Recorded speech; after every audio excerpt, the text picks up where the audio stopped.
Halo semuanya, kembali lagi di channel aku, Rahasia Sehat Aprianto. Kali ini aku akan membahas tentang dampak makanan mie instan terhadap kesehatan. Nah, jadi kalau kemarin aku membahas tentang manfaat mie instan, sekarang aku membahas tentang dampak mie instan terhadap kesehatan kita. Nah, memang mie instan ini adalah satu favorit makanan yang enak sebenarnya, terutama bagi anak-anak kos gitu kan, lagi bokek duit. Nah, jadi makannya makan mie instan gitu kan. Nah, tapi kita perlu ingat juga kalau makan mie instan itu ternyata membuat dampak yang tidak bagus terhadap kesehatan kita sendiri. Nah, oleh karena itu penting untuk kita ketahui dampak-dampak dalam memakan mie instan gitu kan. Nah, karena mie instan ini kalau dikonsumsi selalu tiap hari atau dalam jarak dekat itu tidak bagus, tidak membuahkan kesehatan bagi diri kita sendiri, bahkan akan membawa faktor-faktor yang nggak baik terhadap diri kita sendiri gitu. Nah, penting untuk kita ketahui akan dampaknya terhadap makan mie instan gitu kan. Nah, berapa lamakah dampak jaraknya boleh makan mie instan gitu kan? Sebulan berapa kali atau seminggu itu boleh berapa kali makan mie instan? Nah, oke, kita bahas ya untuk selanjutnya untuk ini. Terus yang pertama itu gangguan pencernaan. Jadi makan mie instan itu yang pertama itu mengganggu pencernaan. Karena memang kenapa dibilang mengganggu pencernaan? Karena Indomie itu untuk membusuknya di dalam perut kita itu lama gitu kan. Jadi usus memproduksinya itu lama untuk mencernanya supaya hancur. Nah, bisa nyampai katanya 3 harian untuk bisa rusak, menjadi busuk di dalam perut kita. Jadi Indomie itu bukan kayak makanan biasa gitu kan, kayak bukan makan buah, kayak bukan makan nasi yang gampang dicerna gitu kan. Malam ini makan besok udah jadi tai gitu kan. Nah, tapi kalau ini mie belum bisa demikian, belum bisa kita jadi busuk di dalam perut kita, belum bisa besoknya dicerna, belum bisa. Nah, makanya mengganggu pencernaan gitu kan, sangat tidak baik untuk kesehatan kita. Jadi penting banget untuk kita ketahui akan hal ini, karena salah satunya mengganggu pencernaan. Kalau pencernaan kita udah nggak bagus, waduh, ini pasti juga berdampak dari kesehatan yang lainnya gitu kan. Oke, itu yang pertama ya. Terus yang kedua, mengandung MSG, monosodium glutamat. Nah, jadi Indomie itu micinnya itu tidak bagus untuk tubuh kita, tidak bagus untuk diri kita, bahkan mengganggu juga sebenarnya kinerja otak gitu kan, mengurangi kinerja otak. Jadi tidak bagus untuk juga kita konsumsi gitu kan. Nah, micinnya itu kalau kita selalu konsumsi itu tidak bagus banget untuk pertumbuhan otak, bahkan membuat kita juga gampang pusing. Nah, karena terlalu banyak mengandung monosodium glutamat gitu kan. Nah, itu dari dampak Indomie.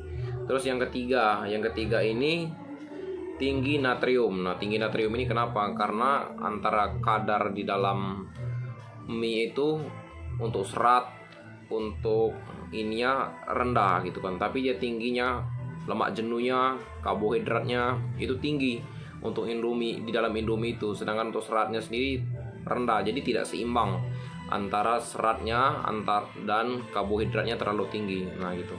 Jadi ini memang tidak bagus natriumnya terlalu tinggi. Bahkan bisa juga kalau kita selalu konsumsi Indomie ini bisa berdampak kepada stroke, jantung, bahkan ginjal gitu kan, yang tidak benar-benar bagus untuk kesehatan kita gitu kan. Terus yang keempat ini beresiko kanker dan asma. Nah, jadi makan Indomie yang terlalu berlebihan itu bisa menyebabkan kanker gitu kan. Apalagi setiap hari ada Indomie gitu kan, walaupun memang tiap hari makan nasi, tapi ada Indomie makanannya. Indomie dibuat sebagai ngemil gitu kan, cemil-cemilan. Nah, itu. Nah, jadi ini hal yang tidak baik gitu kan, malas masak nasi akhirnya ada Indomie, buat aja gitu. Memang makanan Indomie adalah makanan yang praktis, yang gampang dibikin, yang gampang dibuat itu kan, nggak repot-repot, tapi ternyata mengandung resiko yang sangat tinggi gitu kan, beresiko kanker bahkan asma gitu kan. Nah, jadi ini memang tidak disarankan, apalagi udah pernah penyakit kanker dan asma, ini tidak disarankan untuk makan Indomie gitu. Oke. Yang kelima itu diabetes. Nah, jadi makan Indomie itu juga mengandung bisa menyebabkan penyakit diabetes, maksudku kan bisa menyebabkan penyakit diabetes, apalagi yang udah kena penyakit diabetes, karena kadar gulanya tinggi gitu kan. Untuk karbohidratnya itu sangat mempengaruhi diabetes untuk seseorang yang udah kena diabetes, dan ini juga tidak disarankan untuk seseorang yang udah kena penyakit. Makan Indomie itu untuk seseorang yang udah kena penyakit diabetes itu tidak disarankan, karena itu mengandung faktor nanti akan lebih parah penyakit diabetesnya gitu kan. Nah itu perlu diingat ya semuanya, karena ini hal penting demi kesehatan kita sendiri. Terus berisiko terhadap batu ginjal. Nah, kenapa dibilang berisiko terhadap batu ginjal? Karena di Indomie itu kan ada garamnya juga, tapi bukan seperti garam yang di dapur ya, beda.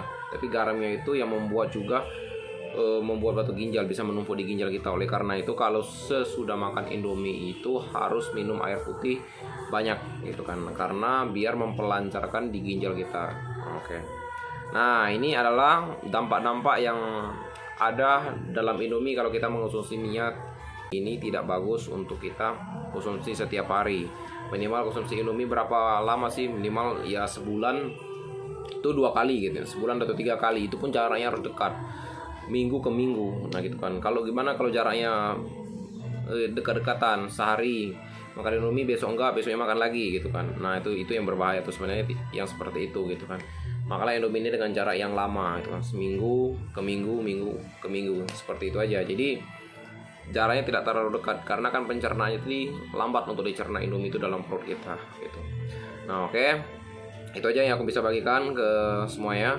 Sekiranya konten aku yang kali ini bisa memberikan informasi yang baru bagi kalian, dan selalu tetap support, subscribe channel aku supaya aku bisa tambahkan konten-konten apa saja yang aku bisa tambahkan di video aku yang selanjutnya. Oke, terima kasih. Salam sehat untuk kita semua.